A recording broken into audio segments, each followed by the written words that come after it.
Alright, recording for the second time, and this seems to be happening for me every time, man. I don't know why. I didn't notice it because my mic just, I clipped it to the helmet, but it still fell off and it did not record properly. But it's fine. But I got some nice sunrise footage, man. I will just put now. It looked very beautiful. So what I was telling was, in the video which I recorded earlier, just a few minutes ago, I was talking about 3.5 negatives about this bike, the Honda CB300R. I mean, not all the bikes are perfect, so there are negatives in this bike as well. So I'm going to be telling 3.5 negatives in this bike. Half a negative because it is 50-50. It depends on the person whether it's a negative or not for them. So the first negative is the headlight. It's not that good, man. It's pretty average, to be honest. It is an LED unit and the low beam is very low and the high beam is usable. High beam is the one what you want to use every time, but I don't recommend using high beam every time. Play around the settings, try to set the angle of the headlight little more down, try everything, see which suits you. If it doesn't, I recommend you to buy a nice pair of auxiliary lights. That's the best solution. According to me, the headlight does not perform that well. I would give it around 5 to 6 out of 10. 5 is not that. If it's not 5, maybe a 6 out of 10. It's usable in the high beam, but not more than that. And the second negative is the pillion seat. The pillion seat is okay. I mean, in the city and all, you can manage it beautifully. There is nothing to worry in the city if you're going to office and everything. But the problem occurs only when the pillion and you both are carrying bags along with you. I mean, I'm sure you will be carrying laptops in your bag. So laptop, if it is a thin one and you don't have much, then it's fine, I think. But if you have even a pretty large bag, then it will be a problem for you. I don't think you will be able to manage. It gets really uncomfortable. So that's not a negative in the city, but on the highways it is a negative. You can't sit up for a long time in the pillion seat because the seat itself is a very short one, and there is not much place to move around the pillion seat. Third negative is the mirrors. Don't misunderstand me. The visibility and everything is not a problem. You see this gap between the handlebar and the mirror itself. This is very short. So if you are wearing a nice pair of gloves like mine, see, there is maximum of an inch of gap. That's it. So whenever you are getting on the bike, off the bike, there is 99% chances that you will hit or you will misalign the mirrors from the settings what you like.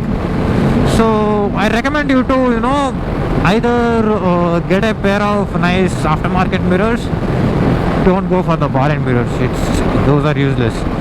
So get these kind of mirrors only, some from a nice brand. Please do your research and try to get some nice pair of mirrors. I mean, if you're not wearing a gloves, I don't think it is a problem. But if you're wearing gloves, it is one to look out for. And the fourth or the 3.5 negative, depending on the person, is the fuel tank.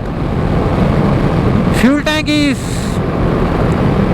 10 liters, 9.7 to be precise, 2 liters in reserve, so 7.5 to 8 liters usable. So what I have seen is this bike returns a mileage of around 35 to 40, both in the city and on the highway. It's not this bike performs same. Because if you have a nice throttle control, this bike will give you around 40 of mileage. So that is not at all a problem. So the problem comes when you are going for a long ride, and if you are a person who doesn't like to take fuel breaks very often, and you want to finish up 300-400 kilometers at one stretch, so at that point of time you will feel this as a negative, because this bike will give you a maximum range of 300 to 330 kilometers per full tank. So I recommend you to not to worry about this thing, because you can find fuel tanks, fuel stations everywhere now, and unless and until you are going to some remote areas where fuel stations are not at all available. So at that point of a time, I think it is a negative. But according to me, this is not a negative for me or my friend who owns this bike. But yeah, it depends on the person, man, really. So what I recommend is, if you are okay with this, you can definitely buy this bike. Otherwise I don't think you will not feel this is a negative after some time. You are at initially when you own this bike, and when you go for rides, you will feel this as a negative. When if you have other friends who have a larger tank, much fuel efficient bikes, you will feel negative. But after some times, no, you will actually like this negative thing will turn into a positive thing, because whenever you're going for a long ride, right, you do not want to go at a stretch around 300 to 400 kilometers at one go. You need to take breaks, because you will get used to that speed around 80, 90, 100, whatever speeds you are going. And once you enter a village or a traffic area, you will again feel like you want to go speed around 70, 80, 90, 100, whatever speeds you cruise at. So at that time you will not realize it, but you will have pretty close misses, and you will feel like you are going too fast, and sometimes it can lead to an accident as well. So taking breaks in middle and trying to relax your body, get some blood circulated around your body, I think that is a very good thing. If I owned this bike, I would have turned that negative into a positive for me, honestly.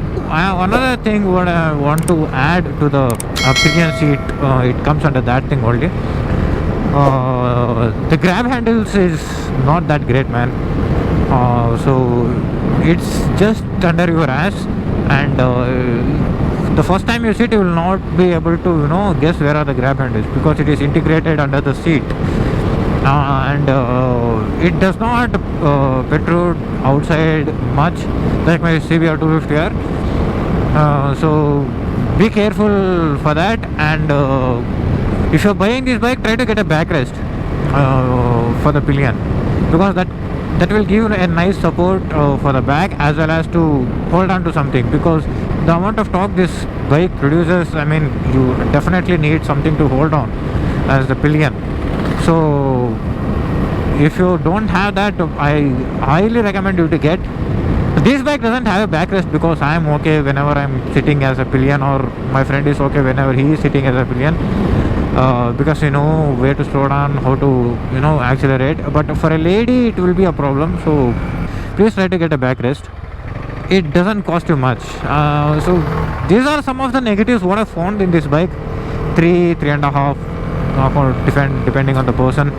You can solve these issues very easily, man. These are not negatives like what you can find on Royal Enfields and all, because those bikes come with negatives which is unsolvable. So backrest will cost you around 1500 to 2000 rupees. A nice pair of mirrors maybe cost you around same 1000 to 1500 rupees. You can really enjoy this bike, and don't complain like the CB350, the CB350 RS, the CB300F. All this much lesser powerful bike have traction control, and this bike doesn't have a traction control. Don't complain all those things. I don't think that is a negative at all. I prefer a bike which doesn't have all that shit. It just adds up the cost to the bike, unnecessary cost you are paying. I don't man, I don't like those things. So even my friend doesn't like it even a little. So that is not, I don't, if you are considering that as a negative, I mean you don't deserve to own this bike. Well, that's it for this video. These are the only three and a half negatives what I found in this bike after 1.5 years, and I don't think there are any negatives other than that as well. Telling that, I conclude this video. That's it. Make sure you be well and ride safe. Peace.